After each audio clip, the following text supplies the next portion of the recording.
Hello guys, and welcome to day 2 of the build.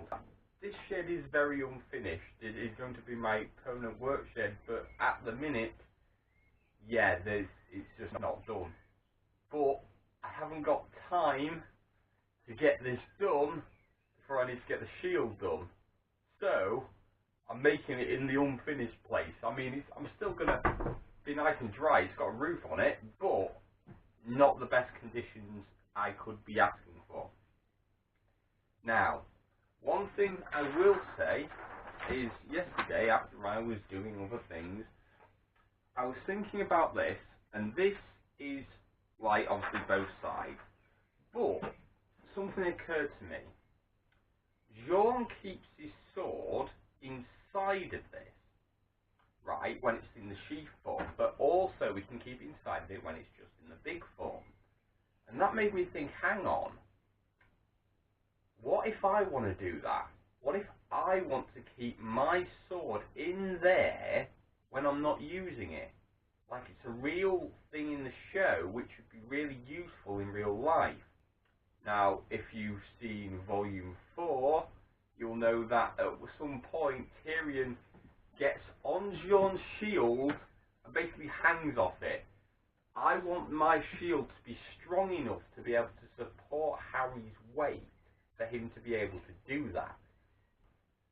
The usefulness of having the sword be able to be put away inside it does make me and ah. So I haven't definitely decided I'm going to do that, but I am going to get to the stage where I'm like, okay, I am either going to do it or I'm not going to do it. I don't know. I'll figure it out when I'm drawing it onto there and go, okay, I'm going to be able to make this strong enough. So, you'll see quicker on the video that it will actually be me deciding in real life. Lucky you. Right, so, let's get drawing.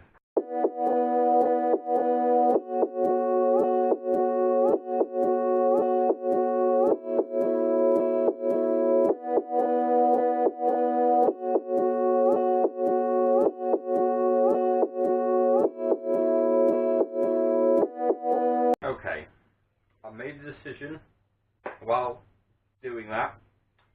I am going to have a section in the middle for the sword to slide into, because I do think, now just thinking it over, that is the best option.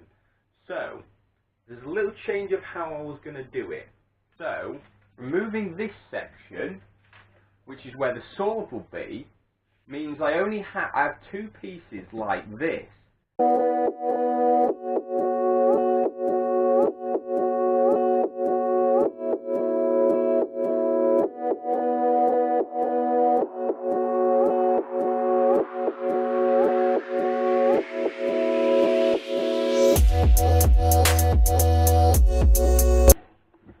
You can just about see that on camera now, I think.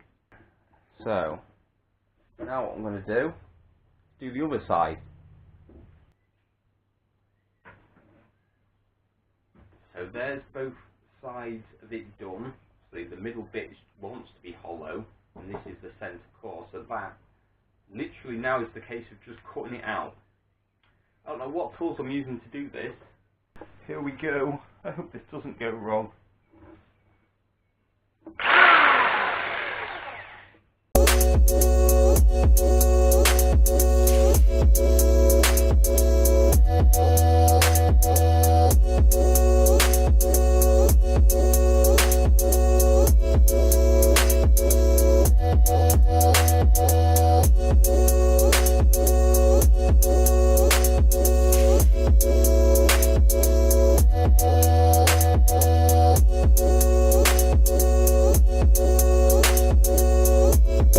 Yes! I won! Right, if you can just see, I don't know how clear you can see on this, but I'll just go fairly close. I'm sure you can see that now. I've just gone slightly away from it. There's that bit there. I might do that with a handsaw though, because that is just straight edge, so it's nice and easy. Yes! Side 2! Whew!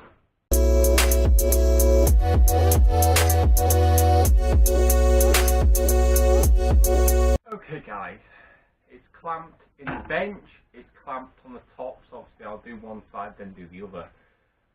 It's going to be noisy in here from this, and I found that I could hook up my dad's like outdoor vacuum thing. It's made for jobs like this, don't worry, it's not like a normal household vacuum. Safe and a lot less noisy for me. Yeah, this is going to make it so much better.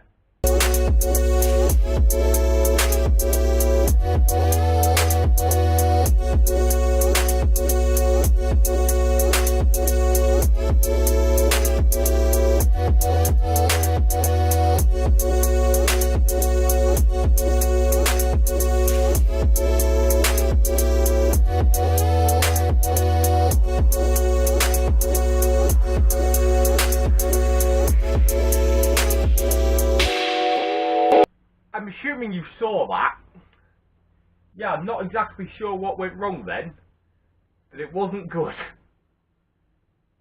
I think the worst that's happened is I've just kind of sanded my floor a little bit, but...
We're getting there, guys. We're getting there.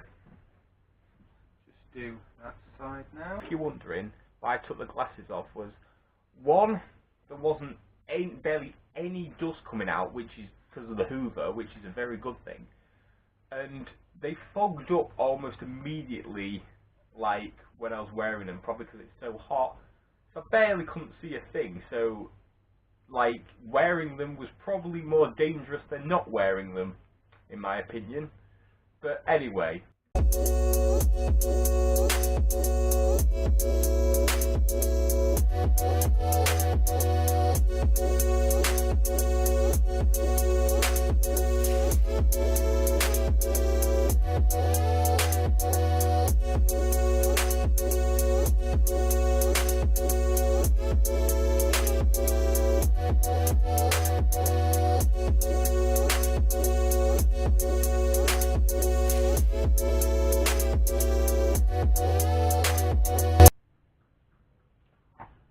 Oh, that's why there's so much sawdust. I forgot to turn the Hoover on.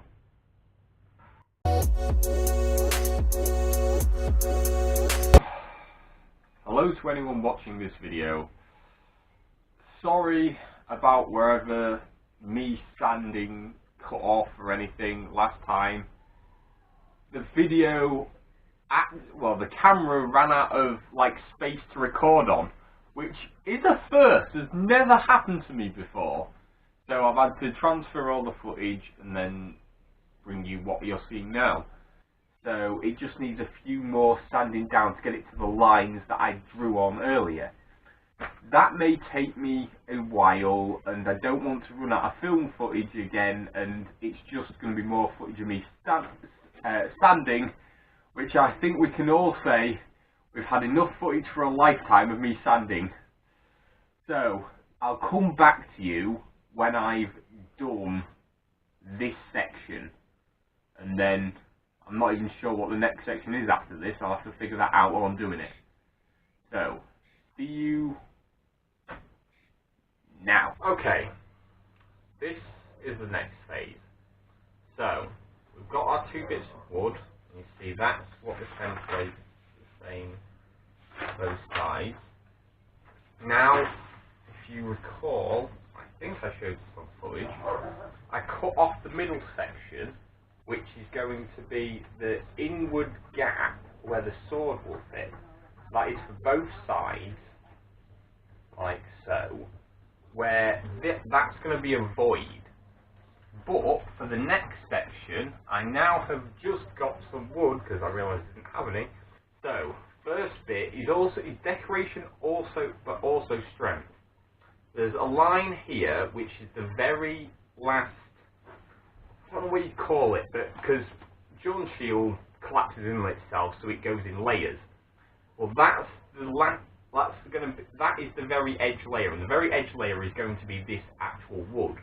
The layer above that, though, will go all the way across to about the same place on the opposite side, so that it's joined together, and there'll be a full, like, shield thing from there going across to there, all the way round on the back, attaching it together. So we'll just have this hollow gap, and the bottom bit will probably be filled in with something at the end. I haven't worked out how much he's doing that yet. But yeah, that'll be filled in, so it's just an opening at the top where the sword can go in and out. And I know that the sword will definitely fit in and out of it in that small enough gap, because it's the same wood I'm using to make the sword. So I know that when I'm sanding the sword, like the wood into a sword shape, that there's no, even if it was literally right at the edge of the sword bits, it's still going to fit, because it can't go any larger than the wood actually is. So that's what we need to do. Make sure we've got the right gap apart, attaching to the two bits of wood that I'm going to attach on the top and the back. Now, drawing them on is going to be a while, but I'll do it like I did in the other one, where I just speed it up.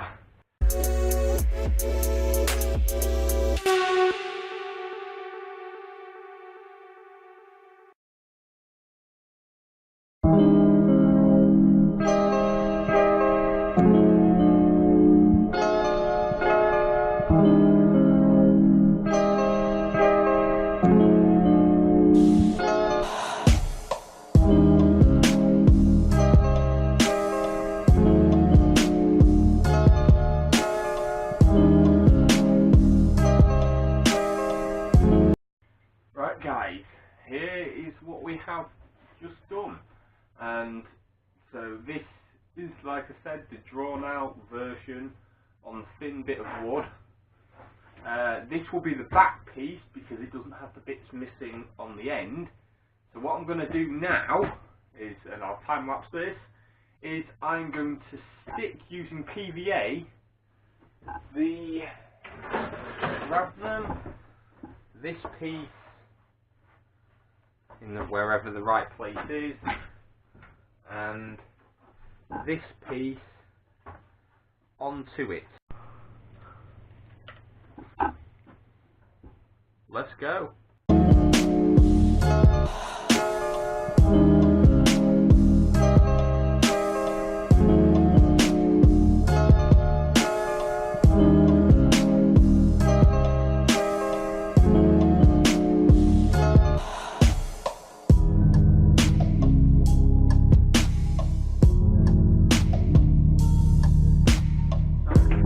That's close enough for my liking, guys.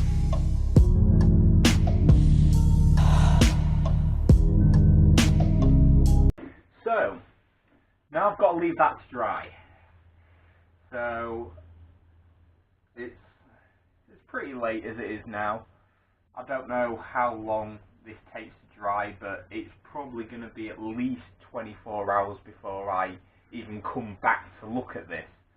So hopefully it should be dry by then. I don't know how long PVA takes to set actually. I don't think it's long.